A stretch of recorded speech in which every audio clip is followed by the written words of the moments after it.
Hi, I'm Amy LaBelle, winemaker at LaBelle Winery. Cooking with wine is an easy way to add tons of flavor to your food.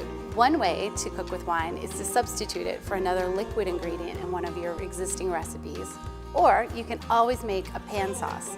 So today I've got a steak that's already finished, and we're going to go ahead and add a little bit of wine to our pan.